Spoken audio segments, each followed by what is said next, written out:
morning.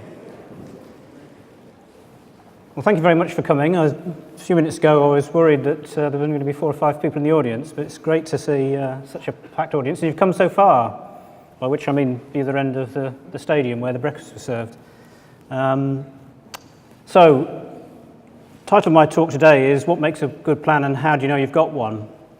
But I'm very pleased to be speaking in the Back to Basics area, because I'm on a mission to make sure that we know what the basics are and we understand them, because we're on the cusp of a world of artificial intelligence, fantastic new tools that are going to help in the world of planning.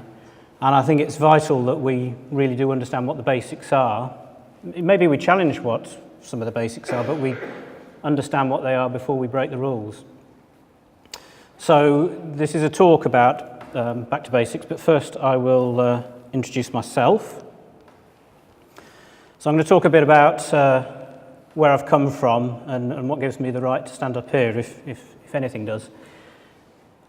So I started my career back in the mid to early 80s, and this was the first project I worked on. It was a Billingsgate Market redevelopment, was the name of the project. It was basically built on the car park of the old Billingsgate Fish Market in central London. And actually I normally say that the first part of my career was in engineering and project management. But the very first job I had, and for the first 12 months, I was actually a trainee planning engineer. And one of my tasks, and it sometimes felt like my only task, was to go around and count the panes of glass in this building as they went in to make sure the adequate progress was being made. And I can still remember there were 13,823 panes of glass in this building.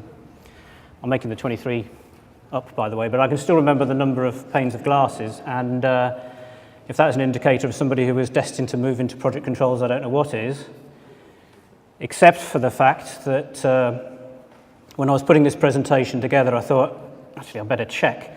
And I started counting, and then I thought, no, that's silly. I'll just have to rely on the memory rather than actually check that that's an accurate number.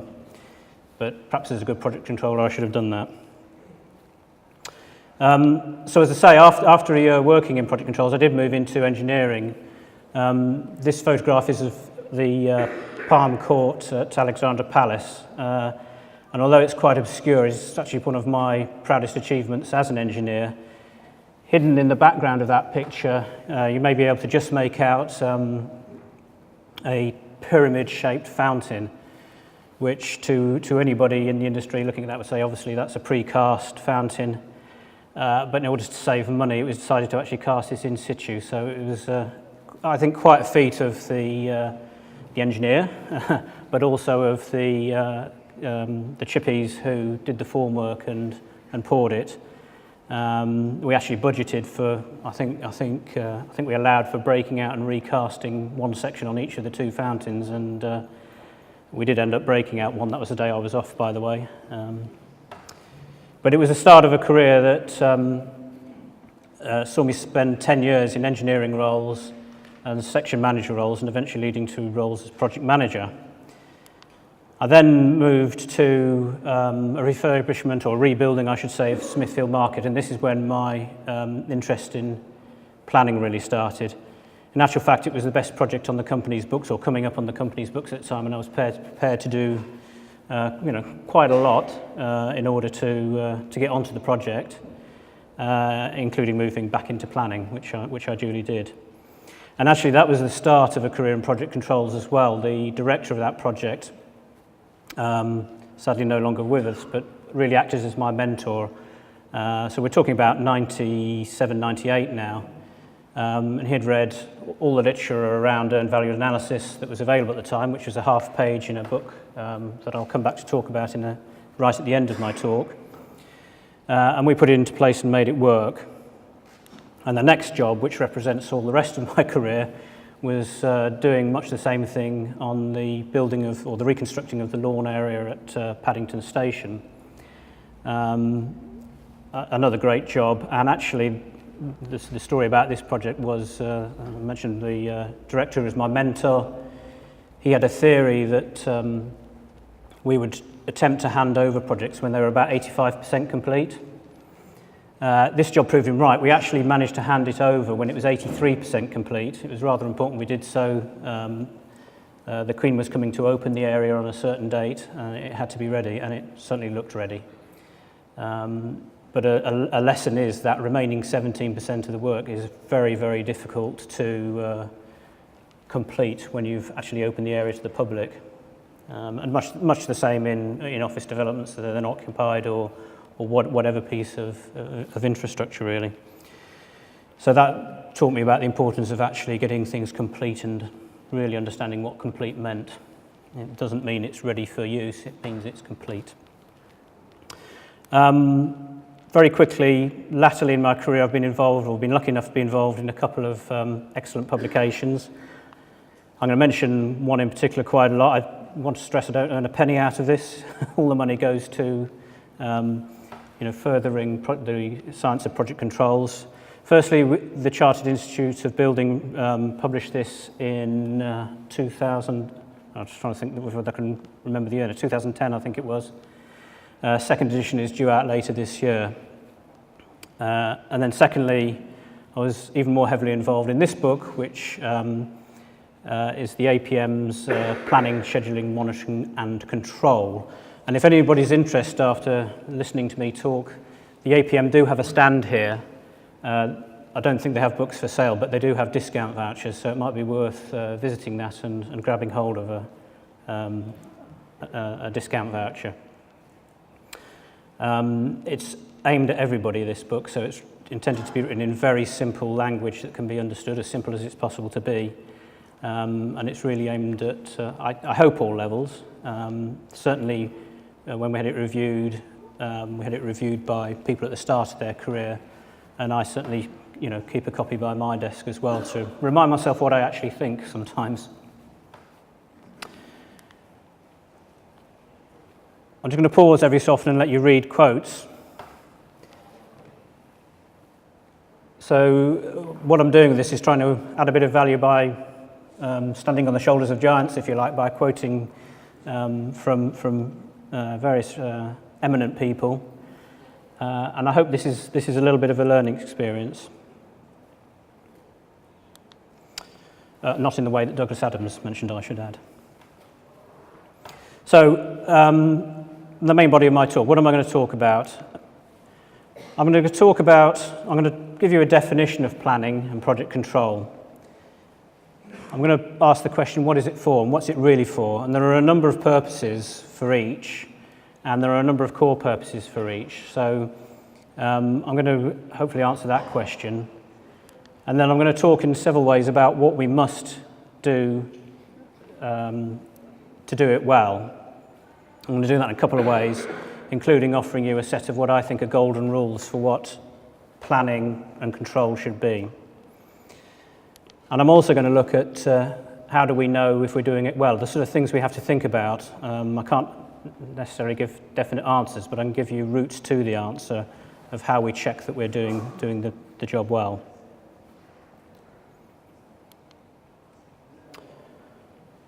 So this is a bit of reading for you.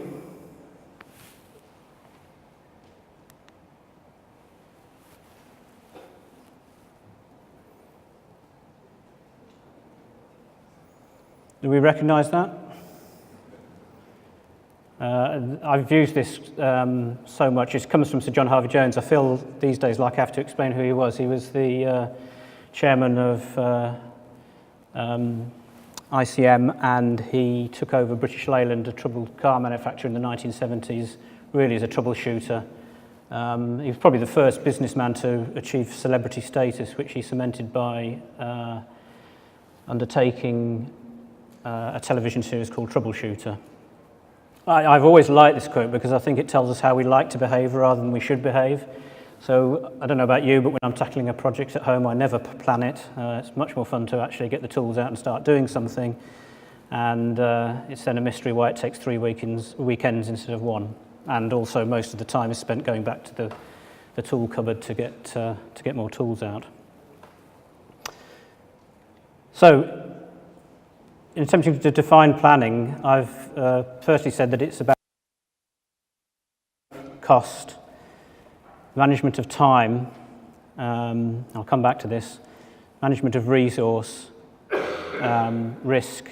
It's about managing change, and it is about reporting as well. So the two I've highlighted, I think the ones that are important, and of course it's worth pointing out that you can't actually manage time. Time has a nasty habit of carrying on regardless, whatever you do. So it's really what you do with that time that matters. It's about the output, it's about productivity. And this is where Project Controls really meshes with the planning world. We can't plan without knowledge of what something is likely to take. So what does it do? Well, I think the first two items is that it's a decision-making tool. And if you come from a contractor background, as for the vast majority of my career I have done, its first task is to help you win the next piece of work. I would argue, though, that its main purposes are really about directing effort. So it does that by communicating the method you're going to adopt, in conjunction with other documents, of course, the sequence you're going to do them in, and the resources you need to do them in. And then, of course, it's about managing dependencies. So where we need something from somebody else, or somebody else needs something from us, something from us, it's those. And then the second thing it does is it gives us a forecast, it tells us where we're going to go. So this is the reporting side when we run our critical path analysis and we calculate where the project is going to end up. It's also about forecasting in terms of cash flow. And then finally, and an important piece is the giving of assurance, or for that matter, the escalation of problems.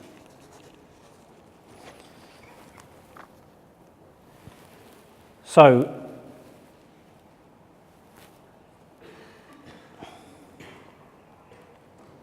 another bit of reading to define controls.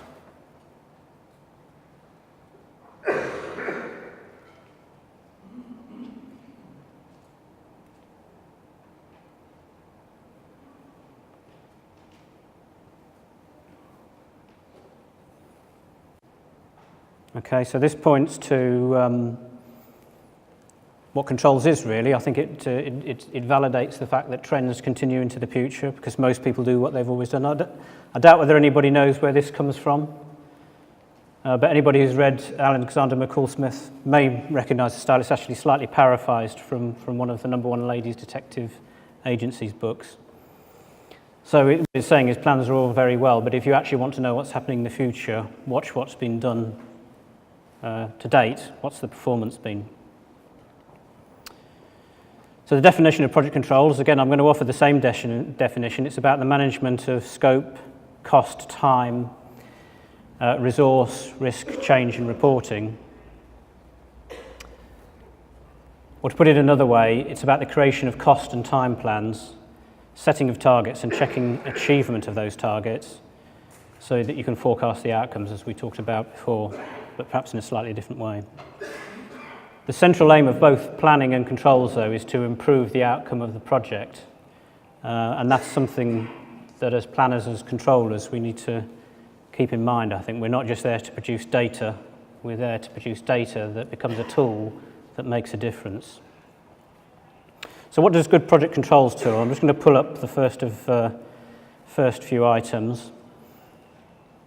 So it's something that exerts control, it holds people to account, it informs decisions, drives improvement. So this is all very aggressive language, and I just want to add a note of caution to this. Of course, all these things are true, but we need to be very careful with how we use project controls information. We show the wrong behaviours, we show too aggressive an attitude in challenging poor performance. We run the risk of future data being tailored to what we want to hear. Does that make sense? Whether that be gross optimism or even beyond optimism. So we need to be very careful about how we deal with the information we've got. It's the easiest thing to cheat the data if you know what you're doing.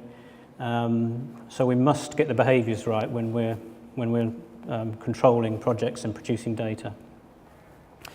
Of course, we forecasting this time I'm introducing the concept of earned value, and I'll talk about that a bit more. But earned value analysis really is the best predictive tool. Critical path relies on what we thought at the time, probably. It relies on the logic being right. It relies on us getting our durations right. Some of the reasons we're behind might be we got some of those things wrong.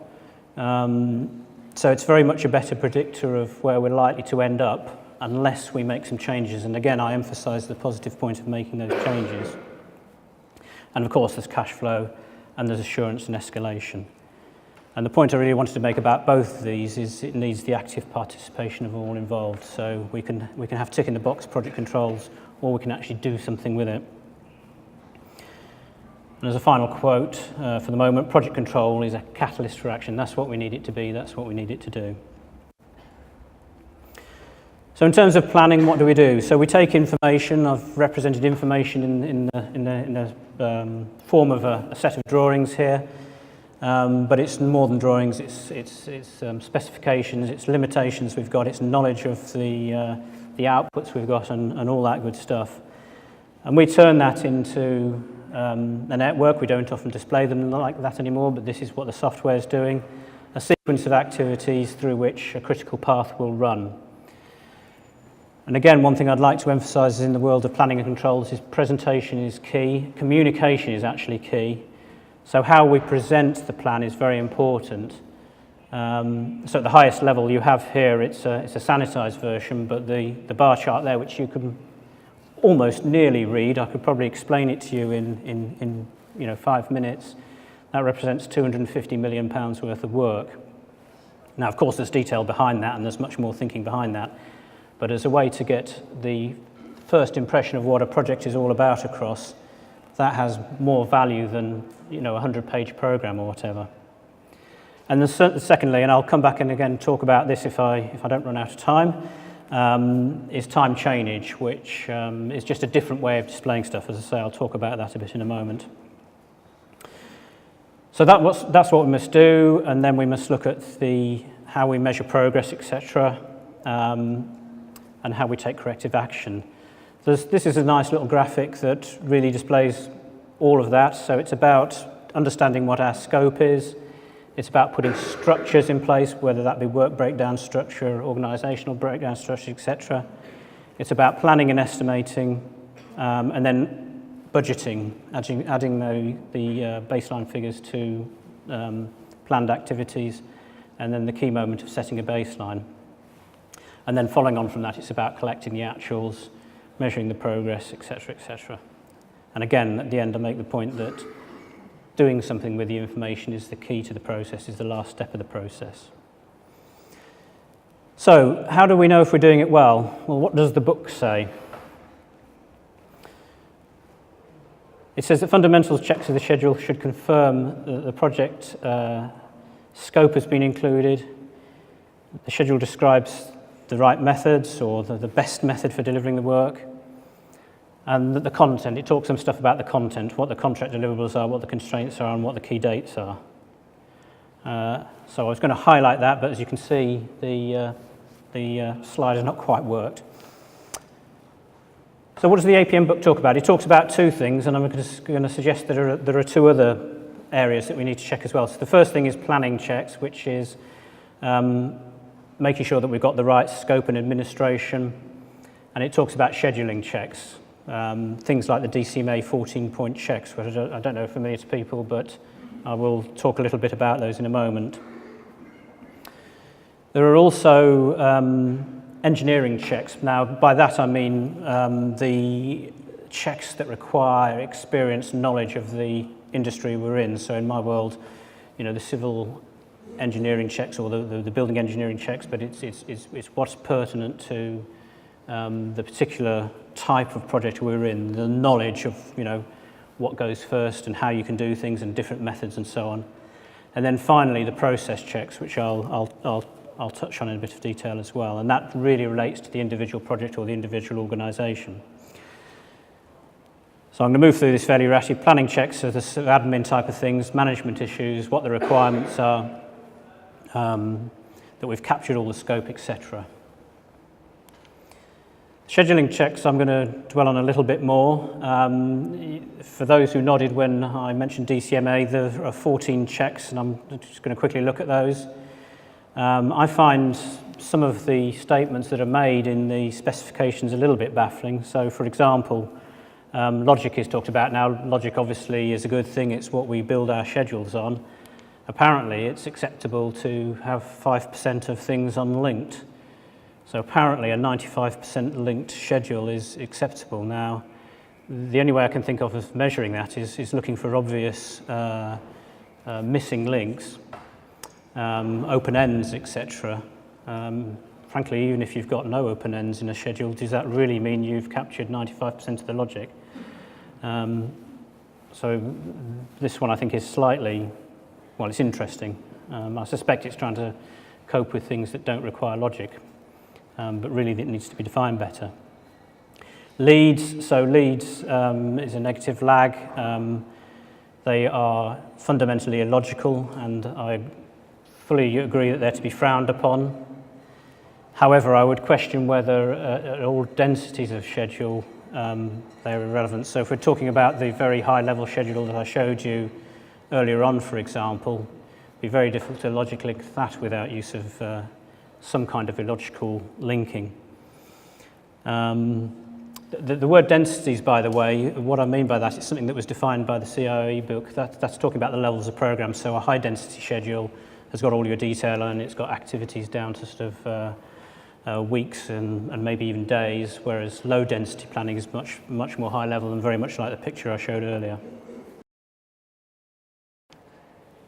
It measures lags. And again, I don't disagree with any of these as definitions, but there's potential that it may compromise us showing intent if we ban all lags. It talks about finish-start relationships. Again, a good thing. It talks about hard constraints and avoiding the use of hard constraints, but apparently 5% of hard constraints are acceptable, which, again, seems like quite a high number to me.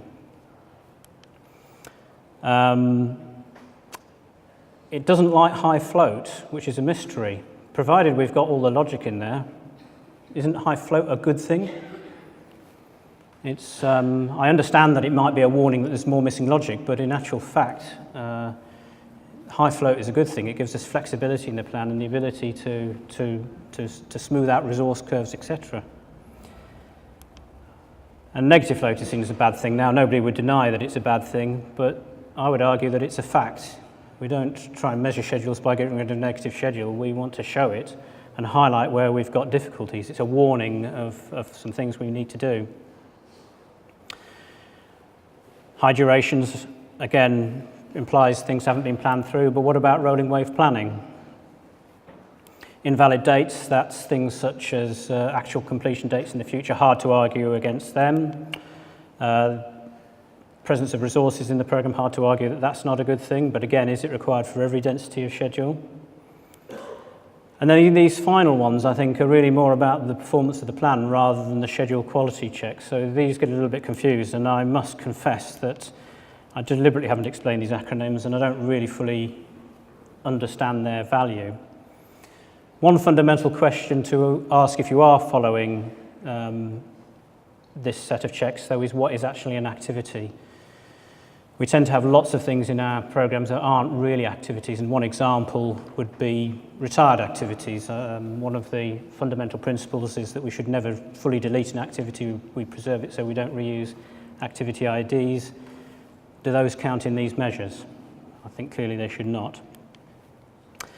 I'm pushed for time, so I'm going to rush through these slides. Engineering checks, as I talked about, is where the individual sector knowledge is required.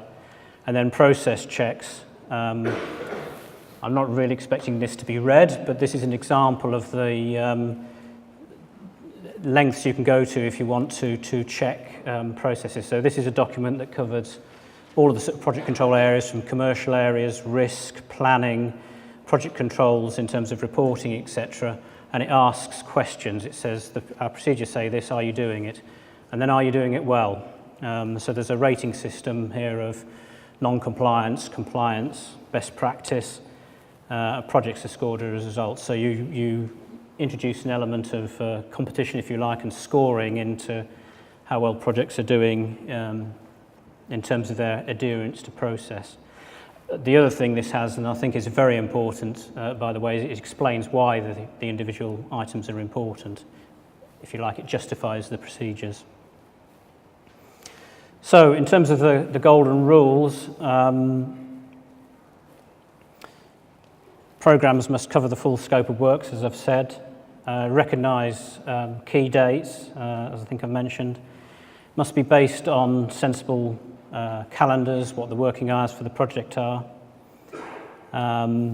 It must allow for activities that aren't the exciting stuff, I suppose is how I put this. What do we need to do in order to get ready to construct, and what do we need to do to hand over? So there might be documentation at the start, method statements before we put people to work. There'll be certainly documentation at the end and handover at the end. Ownership of the program should be by the project team in particular, and in the form of the project manager. We should have a critical path, and we should have considered and planned the resources and the flow of these resources to ensure that we get the efficient use out of them. And I think that's a relevant point regardless of whether the resources are our own or somebody else's. If we want our suppliers and subcontractors to be efficient, which we surely do, because if they're not, they only have one place to come to ask for more money, then we need to consider their requirements very closely as well.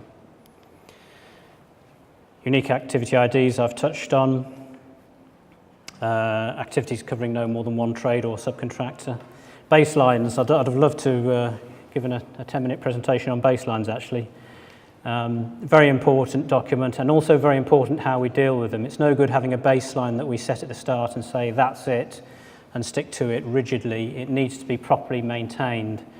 And by maintained, I mean we need to bring in change. That's probably fairly obvious. If we have changes to what we are to deliver, then we need to recognise that.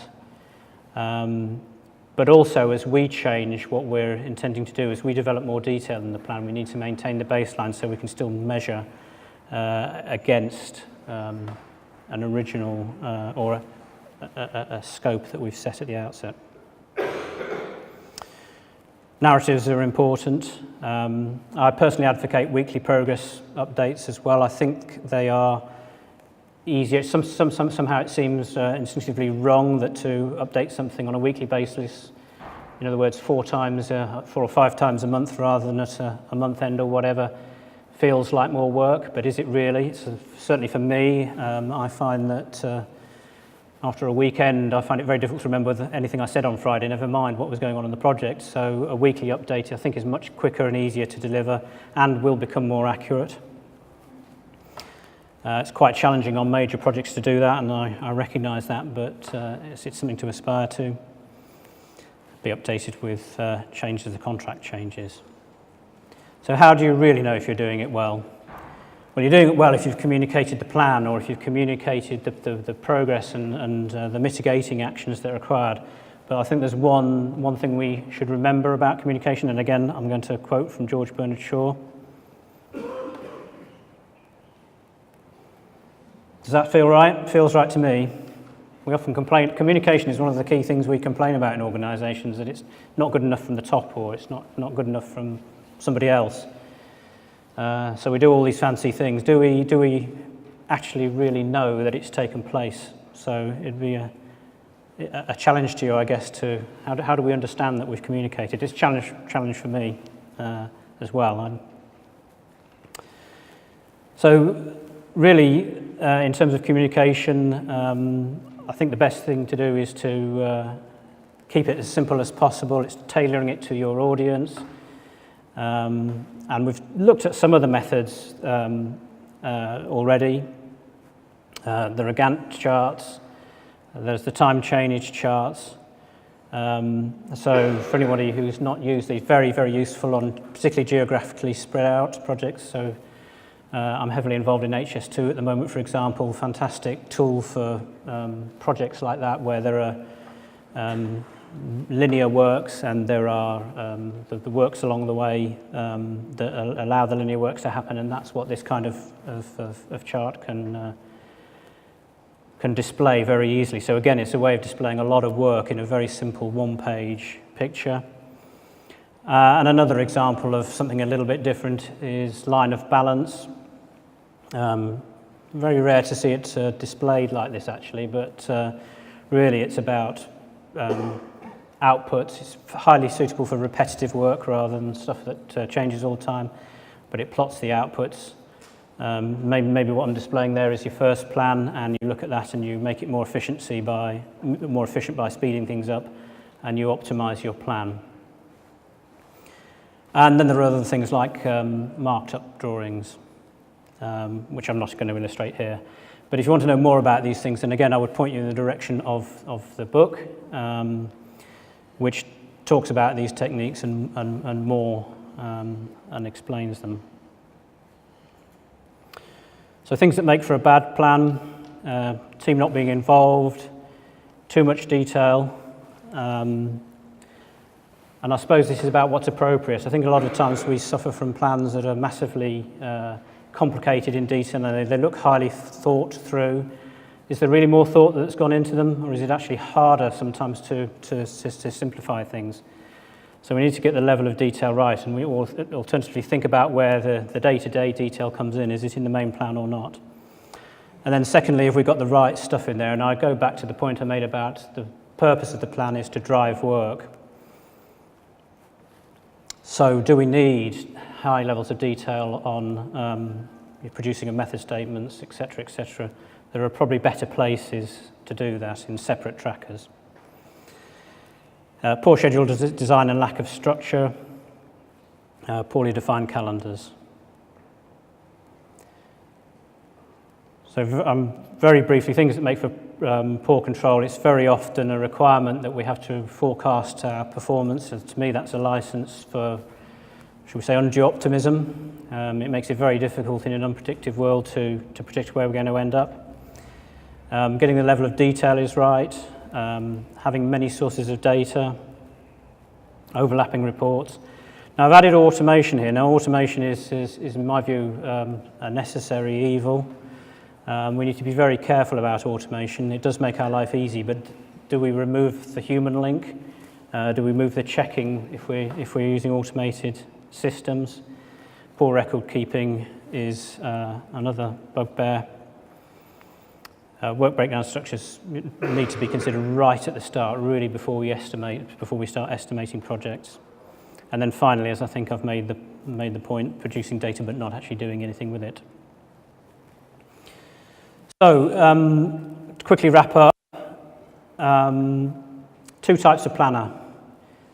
Which type are we? Are we the type that sits behind the desk looking at a computer? Or are we the type that's out there explaining what we mean by our plans? You may think that I'm sort of heavily prejudiced in favour of one of the other. Actually, both these roles are important. You need the ability to sit down quietly, think things through, and work in front of your machine. But the really important stuff happens when you go out and talk to people and explain your plans to people. So, as it says here, beginning at the beginning, go on until you come to the end, and stop. I'm not going to actually. I just wanted to remind you of the books I've mentioned, the CIOB guide. As I said, the second edition is coming out later this year. The APM guide, discount available on the stand. And then finally, a fantastic book. You can probably pick this up for a penny off Amazon, secondhand, written in the 1980s. There have been more recent editions, but a very good read. Actually explains their own value as well, again in half a page or so. But a very good read on the philosophy of project management. And although it's called project management, it really is a book about planning and control. And then finally, for everyone who knows me, if you don't read any of those books, read this. Okay, I want to, just one other thing. I'm here representing Costain, and I want to point you in the direction of the Costain stand as well. We've produced, and I don't know if we've got enough for the massive numbers that have turned up, but we've produced a series of A3 leaflets that talk about some of these things. So I'm showing you the one from earned value, but we've got one planning basics, we've got one on risks, etc. So if you want to have a copy of that, by all means do so. If an A3 sheet on earned value is too much for you, there's also a handy little reminder card, and you can keep this in your pocket, unlike an A3 sheet. So I just wanted to end with one final extract from the planning book, and it's nothing to do, well, the excuse was it was to do with control, but it's actually just a quotation that I like. And I'll leave it with you as a final thought.